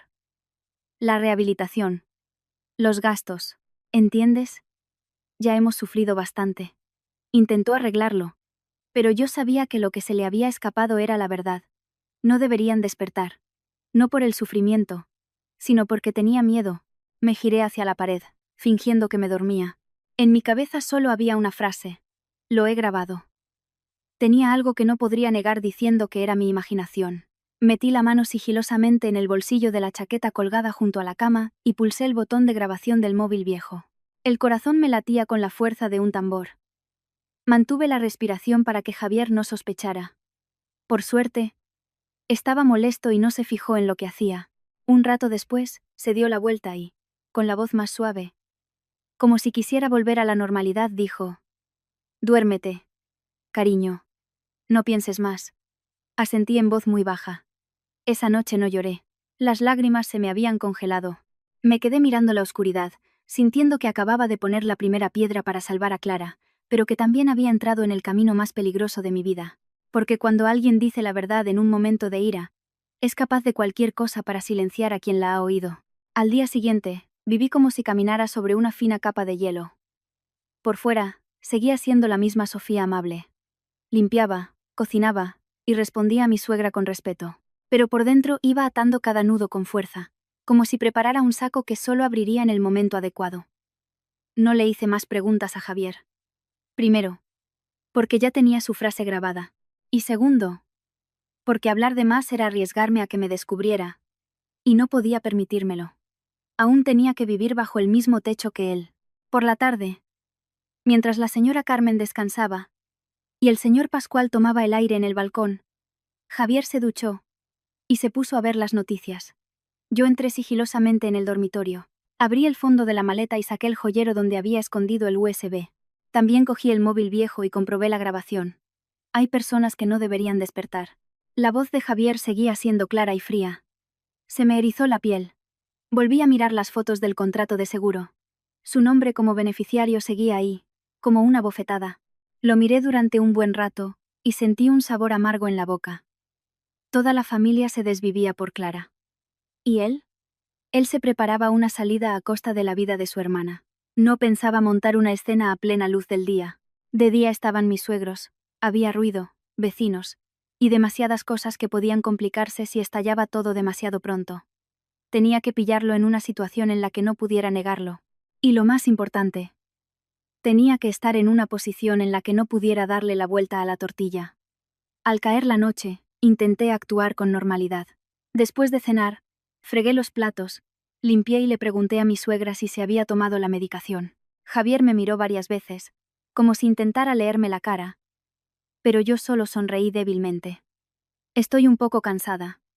Eso es todo. Hacia las 11, el señor Pascual se fue a dormir. La señora Carmen también se acostó. Javier se metió en la cama a mi lado. La habitación quedó a oscuras, solo con la luz de noche del salón. Me giré hacia la pared. Como siempre. Fingiendo dormir. Pero tenía la mano debajo de la almohada, agarrando el móvil viejo como si fuera un amuleto. Tal y como esperaba, pasada la 1 de la madrugada, Javier empezó a moverse. Se levantó de la cama sigilosamente y salió. Oí cómo entornaba la puerta del dormitorio. Conté hasta 10 en silencio y me levanté para seguirlo. Esta vez no me escondí. Salí directamente al salón. Javier estaba de pie junto al botiquín. Ya había abierto la caja de vitaminas y sostenía el pequeño frasco en la mano. La jeringüí también estaba lista. Y la luz amarillenta hacía que la aguja brillara con un reflejo helado. Respiré hondo y encendí la luz del techo. La luz blanca inundó la habitación, sacando a toda la casa de su letargo. Javier se sobresaltó y se giró bruscamente. Por un instante, vi el pánico y la ira en su rostro. Antes de que intentara recuperar la compostura. «Sofía, ¿qué haces?», siseó, aún con la jeringüí en la mano. Me acerqué y me planté delante de la cama de Clara. Lo miré a los ojos y, con la voz tranquila pero firme, le pregunté: «¿Qué le estás haciendo a tu hermana?». Javier frunció el ceño. «Le estoy poniendo sus vitaminas». «Apártate. Está prescrito». Lo dijo rápido, con soltura, como si hubiera ensayado esa frase en su cabeza. No me moví. Le tendí la mano. «La prescripción. Enséñamela». Javier se detuvo un instante y luego cambió de tono. «¿Para qué quieres verla? Tú no entiendes de esto. No te metas». La palabra meterse me hizo soltar una risa amarga. Llevo 3 años cambiándole los pañales, aseándola y moviéndola. Si a eso lo llamas meterse, quizás llevo metiéndome demasiado tiempo. Javier se quedó sin palabras por un segundo. Se acercó como si fuera a apartarme. De inmediato, saqué del bolsillo de la chaqueta que colgaba cerca un fajo de papeles que había preparado. Eran las fotos que había imprimido en una copistería. La primera página del contrato de seguro, con el nombre del beneficiario y la fecha de la firma, anterior al accidente. Se lo tiré sobre la cama de Clara. ¿Puedes explicar esto? ¿Por qué le hiciste un seguro de vida a tu hermana y tú eres el beneficiario? El rostro de Javier se transformó. Desapareció su aire de yerno ejemplar. Su cara se tensó y apretó la mandíbula. Miró los papeles como si acabaran de arrancarle la máscara que llevaba años usando. Continué, sin darle tiempo a reaccionar. ¿Y esto? Saqué el USB y lo dejé junto a los papeles. Luego levanté el móvil viejo. Aquí tengo una grabación de tu voz, incluida la frase que dijiste anoche. Hay personas que no deberían despertar. ¿Todavía vas a decir que está prescrito? Javier se abalanzó, intentando arrebatarme el móvil. Lo esquivé, pero me agarró la muñeca, con una fuerza que me hizo daño. Por primera vez, sentí su fuerza de hombre, no para ayudar a su madre, sino para silenciar a su mujer. Lo miré fijamente y dije con frialdad: «Suéltame. Cuanto más hagas esto, más te delatas». Javier me soltó, pero su mirada ya no tenía nada de ternura. Era afilada, oscura, calculadora. Respiró hondo, y luego soltó una frase, casi un siseo. «Me has estado espiando». «No te he espiado», respondí. «He estado salvando a tu hermana». En ese momento, Javier se quedó quieto unos segundos, como si sopesara sus opciones. Luego soltó una risa que me heló la sangre. «¿Salvarla? ¿A quién crees que puedes salvar? ¿No te das cuenta de cómo está esta familia de arruinada?» No quise oír sus lamentos. Llevaba 3 años viviendo en esa ruina. Solo le hice una pregunta, directa como un cuchillo. ¿Por qué le inyectabas ese medicamento? ¿Por qué no quieres que Clara despierte? Los ojos de Javier se crisparon. Y entonces, Como un recipiente a presión que estalla, lo soltó todo. Dejó de actuar. Dijo que sus padres estaban destrozados, que él llevaba toda la carga, que estaba harto. Dijo que si Clara despertaba, todo se vendría abajo, que Clara podría contar cosas que no debía, que sus padres dejarían de confiar en él, que su trabajo, el dinero que administraba, su reputación. Hablaba cada vez más rápido, con más amargura. Y en medio de esa ira, reveló lo más terrible. Que había preparado el seguro para que, si pasaba algo, la familia tuviera una salida. Escucharlo me heló la sangre y el alma. La salida de él estaba construida sobre la vida de su hermana. No me dio tiempo a decir nada más. La puerta del dormitorio de mis suegros se abrió de golpe. La luz y nuestras voces los habían despertado. La señora Carmen salió corriendo, con el pelo revuelto y el rostro pálido. Por Dios, ¿qué está pasando? El señor Pascual salió detrás. Aún tenía los ojos adormilados. Pero al ver la jeringuilla en la mano de Javier, se quedó petrificado. Supe que, a partir de ese momento, no había marcha atrás. Pero también supe que había hecho lo correcto. La verdad tenía que salir a la luz delante de las personas que más derecho tenían a sufrir por ella. La señora Carmen se quedó paralizada en el umbral, agarrándose el camisón como si temiera caerse. Su rostro estaba pálido, y sus labios se movían sin emitir sonido. Detrás de ella, el señor Pascual estaba aún más rígido. Sus ojos pasaron de la somnolencia al asombro, y finalmente, se oscurecieron como una llama que se apaga. Javier todavía sostenía la jeringuy, y la aguja brillaba bajo la luz del techo. Yo seguía de pie, protegiendo la cama de Clara, sintiendo que si retrocedía un solo paso, todo se me escaparía de las manos. La señora Carmen miró a su hijo, con la voz rota. Javier, ¿qué estás haciendo? Javier se giró hacia ella. Por un instante, pareció querer ponerse de nuevo la máscara de hijo ejemplar, pero ya era tarde. Lo que su madre veía no eran excusas, sino una jeringuy, unos papeles de un seguro de vida, un USB y la mirada fría de su propio hijo. El señor Pascual dio un paso adelante, con la voz ronca y pesada. Suelta eso. Javier se detuvo. Miró a su padre, a su madre y luego a mí. Sus ojos ya no suplicaban ni actuaban. Eran los ojos de alguien acorralado, una mezcla de pánico y resentimiento. Papá, mamá, empezó a decir. Pero las palabras sonaban vacías. No le dejé continuar. Señalé los papeles sobre la cama. Ya se lo he contado todo. Javier le hizo un seguro de vida a Clara. Él es el beneficiario. Y cada noche le inyecta un medicamento que no está en su tratamiento. La señora Carmen soltó un sollozo y se apoyó en el marco de la puerta. Me miró, con los ojos inyectados en sangre. Sofía, ¿es verdad lo que dices? No me atreví a llorar, solo dije lentamente. Yo tampoco quería creerlo. Pero lo he visto. Se lo he preguntado a la enfermera, a un médico. Ese medicamento no está en la pauta. De repente, el señor Pascual se acercó a Javier y lo miró directamente a los ojos. No le gritó, pero su voz era profunda como un golpe sordo. Contesta, ¿sí o no? En ese momento, Javier se derrumbó. Tiró la jeringuy sobre la mesa. El plástico golpeó la madera con un sonido seco que hizo que la señora Carmen se sobresaltara. Luego, soltó una risa amarga. Una risa que le deformaba la cara. Sí, lo he hecho. ¿Pero por quién lo he hecho? Por esta familia. ¿Por quién si no? Sentí un escalofrío. El señor Pascual también se quedó paralizado. La señora Carmen parecía haber recibido una bofetada. Javier habló rápido, atropelladamente, como si vomitara todo lo que llevaba dentro. Que sus padres estaban destrozados. Que durante 3 años, el dinero invertido en Clara había sido como echar agua al mar. Dijo que él era quien soportaba la carga, quien se preocupaba, quien daba la cara. Mientras que yo solo sabía ser buena pero no entendía la presión. Dijo que se volvía loco cada vez que veía a sus padres mirar a Clara y suspirar. Hablaba como si él fuera la víctima. Apreté los puños, intentando mantener la calma. Si estabas cansado, tenías derecho a estarlo, pero no tenías derecho a drogarla para que no despertara. Javier se giró bruscamente hacia mí, con la mirada afilada como un cuchillo. ¿Crees que si despierta será mejor? ¿Crees que todo se arreglará? Señaló a Clara y su voz se convirtió en un siseo. Si despierta, hablará. Contará lo que ha oído, lo que ha visto. Mis padres me mirarán como a un monstruo. Perderé mi trabajo, mi reputación, el dinero que administro. ¿Lo entiendes? Esta familia se irá al garete. La señora Carmen se tambaleó y se apoyó en la pared. ¿Qué dices, hijo? Clara es tu hermana. Javier gruñó. ¿Y qué? Lleva 3 años ahí tirada. ¿Quién vive? ¿Quién trabaja? ¿Quién paga las facturas? ¿Quién aguanta las miradas de pena de la gente?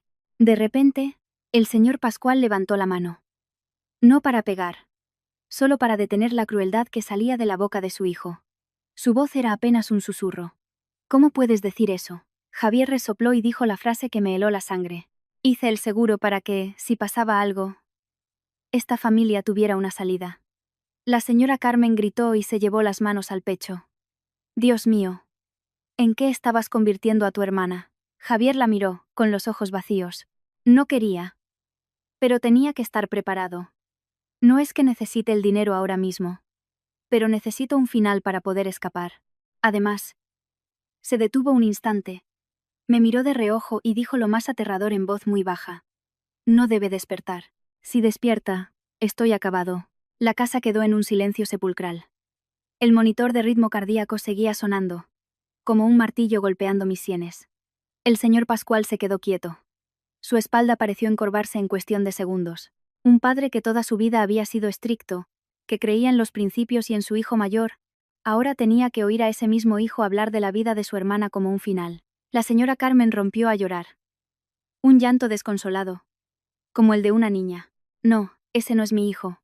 Él no es así. El señor Pascual se volvió hacia mí, con una mirada de profundo dolor. Sofía, ¿estás segura? ¿Tienes algo que lo demuestre? Asentí. Saqué el móvil viejo. Mis manos temblaban, pero conseguí poner la grabación. La voz de Javier resonó en la noche. Hay personas que no deberían despertar. No subí mucho el volumen, lo justo para que lo oyeran. Pero cada palabra cayó al suelo como una losa. Javier se abalanzó por instinto para quitármelo. Pero el señor Pascual se interpuso. Por primera vez en mi vida, lo vi detener a su hijo con un gesto protector. Quieto, le ordenó. Javier se quedó paralizado. Su mirada vaciló, y luego se oscureció. En ese instante, entendí algo muy amargo. No todo el mundo se vuelve malo por necesidad. Algunos se vuelven malos porque están tan acostumbrados a controlarlo todo que consideran a sus seres queridos como una variable más en sus cálculos. Miré a Clara. Seguía inmóvil, con un rostro tan sereno que dolía. A su alrededor, 3 adultos permanecían de pie, como si a cada uno le hubieran arrancado un trozo de vida. Nadie dijo nada más. Pero la verdad estaba ahí, en medio de la habitación, como un cuchillo sobre la mesa que ya no se podía ocultar, ni tapar, ni fingir que no se veía. Antes de que pudiera reaccionar, Javier se abalanzó, con los ojos enrojecidos como alguien que ha perdido el control. Miró a sus padres, a mí, y luego a los papeles sobre la cama de Clara, como si fueran las cenizas que podían destruir su vida. «Basta», gritó. «Mamá, papá, no la escuchéis. Está delirando de tanto cuidar a Clara». La señora Carmen entre sollozos negó con la cabeza. ¿Delirando? ¿Con un contrato, una grabación y una jeringüí, hijo? Su voz se rompía. El señor Pascual no lloraba, pero su rostro estaba pálido y apretaba la mandíbula. Se interpuso entre Javier y yo. «Cállate. Quédate ahí y déjame preguntar». Javier soltó una risa seca, como paja. «¿Preguntar? ¿Qué vas a preguntar? Papá. ¿Y qué harás después? ¿Vas a dejar que todo el barrio se entere de que tu hijo ha intentado hacerle daño a su hermana?» Esa frase fue como echar sal en la herida de la señora Carmen. Se llevó la mano al pecho. Le faltó el aire y casi se desmaya. Corrí a sostenerla, pero sin apartar la vista de Javier. Sabía que alguien como él en ese momento solo tenía un instinto: silenciar, borrar las huellas y volver al silencio. Dije, con la voz temblorosa pero clara: «Mirad, no quiero armar un escándalo, pero no puedo permitir que siga drogando a Clara. Lo he visto con mis propios ojos. He preguntado a la enfermera, a un médico. Ese medicamento no está en su tratamiento. Tengo fotos del contrato, la grabación. No estoy inventando nada». Javier se lanzó hacia mí. Esta vez no fue a por sus padres, sino a por el móvil que yo sostenía. Me lo arrebató con fuerza. Retrocedí por instinto. «Dámelo». Apreté los dientes. «Cuanto más lo intentes, más demuestras que tienes miedo». Me agarró la muñeca y me arrancó el móvil de las manos. Intenté sujetarlo, pero su fuerza era demasiado. El móvil se me escapó, y cayó al suelo con un golpe seco. Javier se agachó, lo recogió y, como un loco, lo estrelló contra el suelo. ¡Pum! El sonido del plástico y el cristal rompiéndose hizo que la señora Carmen gritara. El señor Pascual también se sobresaltó. Trozos de plástico y cristal saltaron por todas partes. Me quedé paralizada, no por el móvil, sino por su reacción. Una persona normal, al ser descubierta, se asusta, lo niega, suplica.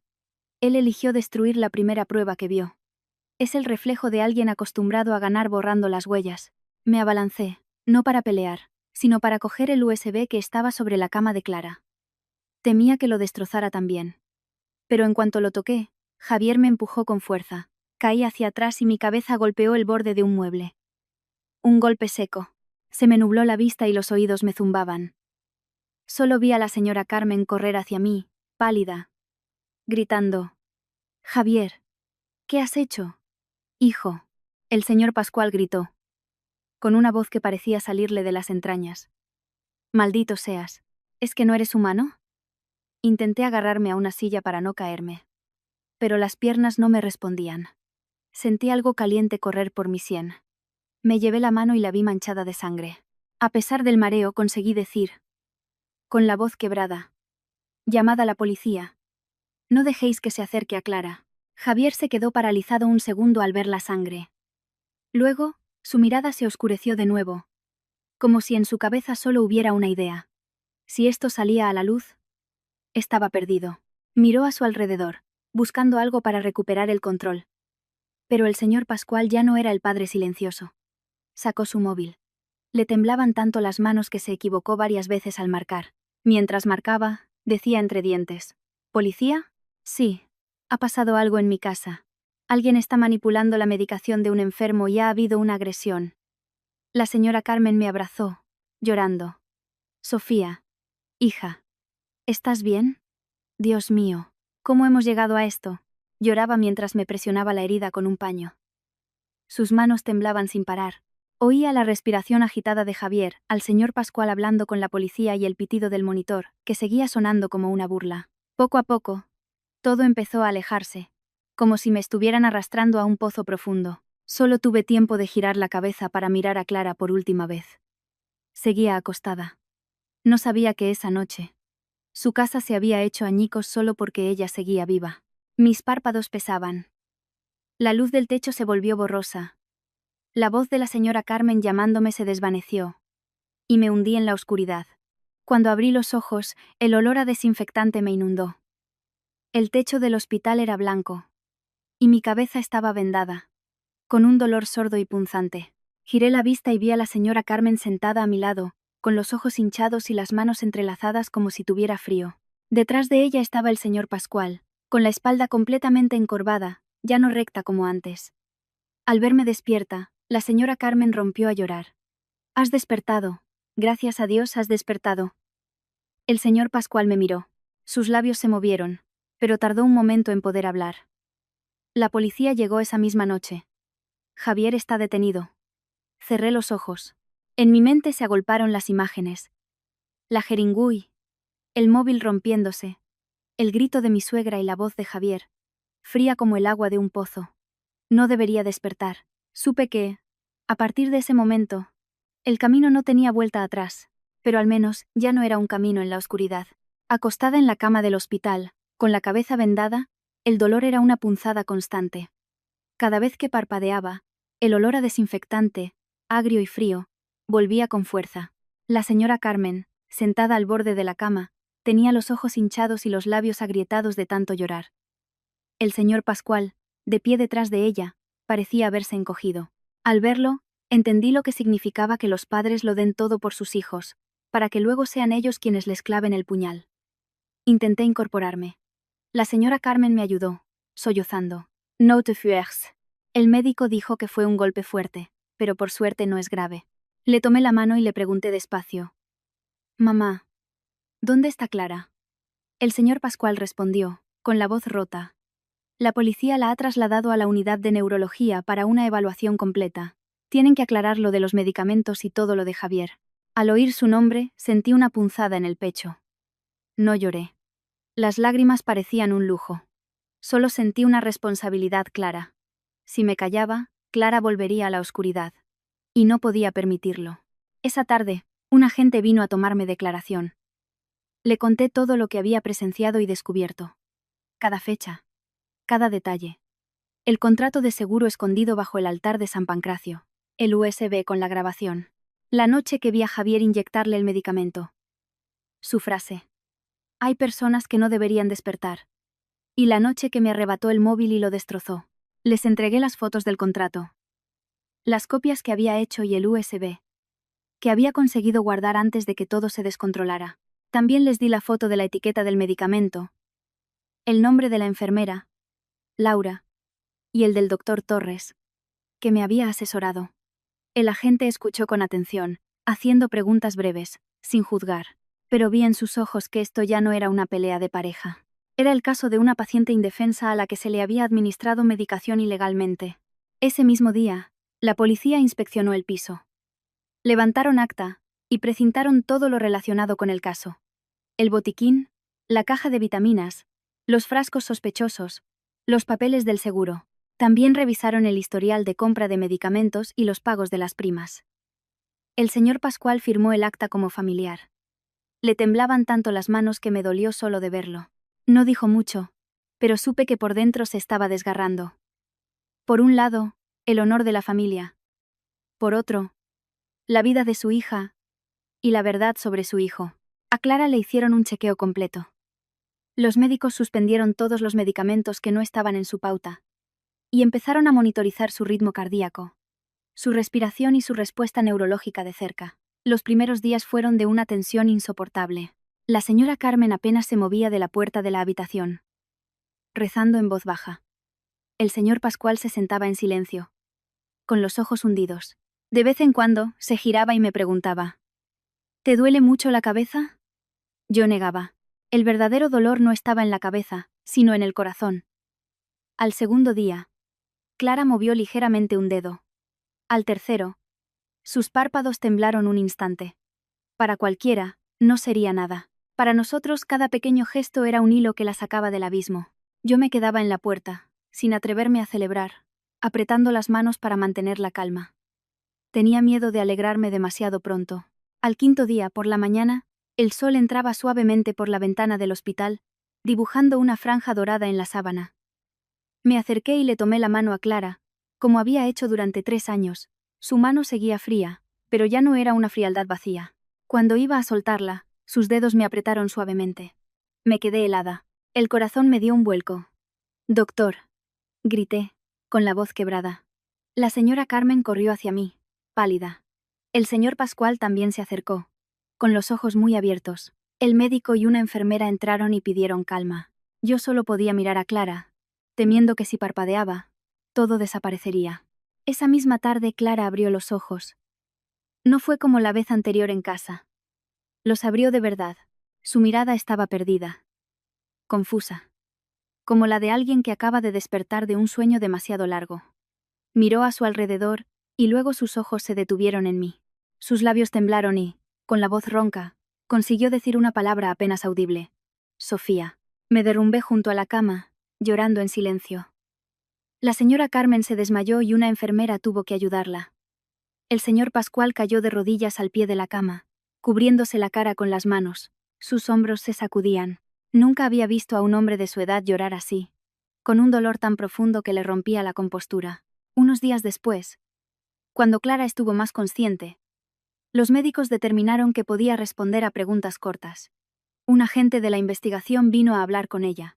Le preguntó con delicadeza. Clara hablaba despacio, con pausas para respirar. Contó que en sus momentos de semi-inconsciencia había oído conversaciones a su alrededor. Una vez, oyó a Javier hablar por teléfono sobre unos papeles debajo del altar de San Pancracio. Otra vez, lo oyó susurrar junto a su cama: «Con que no despiertes, todo irá bien». Clara no lo entendía todo, pero sentía miedo. Un miedo como el de estar encerrada en una caja oscura y que la llave la tuviera su propio hermano. Por eso, la mañana que se quedaron solos, cuando reunió un instante de lucidez, solo le dio tiempo a decirme dónde estaba el secreto. Antes de volver a hundirse, al escuchar a Clara, no sentí satisfacción, sino un escalofrío. Hay crímenes que no necesitan un cuchillo ni sangre. Solo una jeringüey y una persona indefensa. Y lo más aterrador es que ocurren en el seno de una familia que parece decente. Esa noche, me senté junto a la cama de Clara y le tomé la mano. Ella dormía, con la respiración tranquila. Yo miré hacia el pasillo del hospital y supe que, por fin, la verdad tenía voz. No la mía, sino la de la persona que había permanecido en silencio durante 3 años. Cuando Clara despertó, en mi casa ya no hubo lugar para las apariencias. Cuando la persona que ha estado inmóvil habla, la verdad es como una inundación que nadie puede detener. Las autoridades continuaron con su trabajo. Cotejaron la póliza de seguro. Rastrearon los pagos. Investigaron el origen de los medicamentos. Y contrastaron todas las declaraciones. Yo era solo una mujer normal. Pero por primera vez en mi vida entendí lo que significaba tener pruebas. No hizo falta gritar. La verdad, por sí sola, se abrió paso. Javier fue procesado con varios agravantes. El uso de medios peligrosos, la intervención médica ilegal sobre una persona indefensa y la motivación económica. Cada paso del proceso era como arrancar una capa de piel a la familia del señor Pascual. Él apenas hablaba, pero cada vez que firmaba un documento le temblaban las manos. La señora Carmen ya no lloraba a gritos. Lloraba en silencio, como quien ha agotado todas sus lágrimas. El día que se conoció la sentencia, me quedé en el pasillo, mirando el papel con una sensación de vacío. No sentía alegría, solo era consciente del precio de la verdad. A veces, el castigo no son las esposas, sino el derrumbe de la confianza. Javier perdió su libertad, pero perdió mucho más. La máscara de hombre decente que había llevado durante años. Para una familia, que tus propios padres te miren como a un extraño es una condena peor que la cárcel. Solicité el divorcio en cuanto todo se aclaró. No porque fuera fuerte, como se suele decir para quedar bien, sino porque no tenía otra forma de respirar. Seguir viviendo con alguien que había valorado la vida de su hermana en cifras y a su mujer como un obstáculo. Temía convertirme en la siguiente víctima. Decidí protegerme antes de que fuera demasiado tarde. Pero el divorcio no significó romper los lazos afectivos. El señor Pascual y la señora Carmen no tenían la culpa. Su único error, como el de muchos padres, fue confiar demasiado en su hijo mayor, el pilar de la casa. Me mudé a un pequeño apartamento de alquiler, a menos de 2 kilómetros del antiguo piso. No por estar cerca de él, sino para poder ayudar a Clara en su rehabilitación. Clara empezó la fisioterapia desde cero. Había días en que solo conseguía mover un dedo del pie, y ya estaba empapada en sudor. Otros días, el dolor le dejaba los labios blancos, pero se mordía el labio y no se quejaba. Me dolía verla así, pero era ella quien más me impresionaba. Prefiero el dolor a quedarme quieta otra vez, Sofía, me dijo una vez. Al oírla, solo pude apretarle la mano y pensar que, con esfuerzo, todo es posible. La vida la había golpeado muy duro. Tenía derecho a levantarse. Durante ese tiempo, volví a mi trabajo de contable. Trabajaba de día. Por la noche iba a ver a Clara, y los fines de semana me quedaba a dormir en su casa para que la señora Carmen descansara. Instalé una cámara en la habitación de Clara, y dormía con el móvil encendido. No por controlarla, sino por miedo. Miedo a que pasara algo. A que volvieran los fantasmas del pasado. Una vez que se pierde la confianza, hay grietas que nunca se cierran. Mateo apareció en mi vida lentamente, como lo hacen las buenas personas, sin entrometerse en el caos. Era el fisioterapeuta de Clara. Era educado y no hacía preguntas personales. A veces me recordaba que comiera y descansara. Un día, agotada, me senté en el suelo junto a Clara. Mateo me ofreció una botella de agua y me dijo algo muy sencillo. Si tú te caes, ¿quién ayuda a Clara a levantarse? No fue una frase romántica, pero me llegó al alma. Sonreí con amargura y sentí que se me humedecían los ojos. Fue la propia Clara quien me empujó hacia el futuro. Un día, después de su sesión, me miró y me dijo en voz baja. No dije nada, porque sabía que tenía razón. A veces pensamos que el sacrificio es una virtud, pero sacrificarse hasta perderse a uno mismo solo conduce a una tragedia prolongada. Un año después de despertar, Clara terminó sus estudios universitarios a distancia. Dio sus primeros pasos sin muletas y encontró un trabajo de oficina. El día que cobró su primer sueldo, me enseñó el sobre, temblando de emoción. Le compró un pañuelo a su madre, una camisa a su padre, y a mí. Dudó un momento, y luego me puso en la mano una pequeña horquilla para el pelo. No es mucho, Pero quiero que veas que he vuelto de verdad, dijo. Al coger la horquilla me eché a llorar. Lloré porque por fin, en esa casa había vuelto la vida, no solo el sonido de una máquina. Cuando Mateo me pidió que me casara con él, no hizo nada espectacular. Solo un anillo de plata sencillo y una promesa sincera. No te prometo una vida sin tormentas, pero te prometo que nunca estarás sola en ellas. Acepté. Ya no necesitaba palabras bonitas. Solo necesitaba a alguien que no me hiciera sufrir para demostrarme su amor. Nuestra boda fue pequeña, una comida familiar en casa del señor Pascual y la señora Carmen. La señora Carmen me puso en el pelo una peineta antigua suya y me dijo: vayas donde vayas, siempre serás mi hija. El señor Pascual me tomó la mano, y con la voz ronca me dijo: esta deuda, nunca la olvidaré. Clara estaba a mi lado, con un vestido azul claro. Ya se mantenía firme sobre sus pies. Sus ojos brillaban. No intentó retenerme, solo sonrió y susurró: vete tranquila. Yo ya estoy bien. Muchos años después, con mi hija en brazos, mirando desde el balcón a Mateo jugar con ella y escuchando a Clara al teléfono, contándome que la habían ascendido, entendí el verdadero significado de aquel día. El día en que Clara, en un frágil instante de lucidez, me susurró 4 palabras que parecieron un sueño. Debajo del altar de San Pancracio. Esas 4 palabras no solo le salvaron la vida, desenmascararon a un marido, revelaron la codicia de un hermano y destrozaron una familia. Pero también abrieron un nuevo camino para los que quedamos. Un camino más doloroso, más difícil, pero más real. La lección que aprendí es que, a veces, hay que decir la verdad, aunque duela, para salvar a otros y a uno mismo. Y que la bondad debe ir de la mano de la prudencia, porque querer a la persona equivocada es cavar tu propia tumba.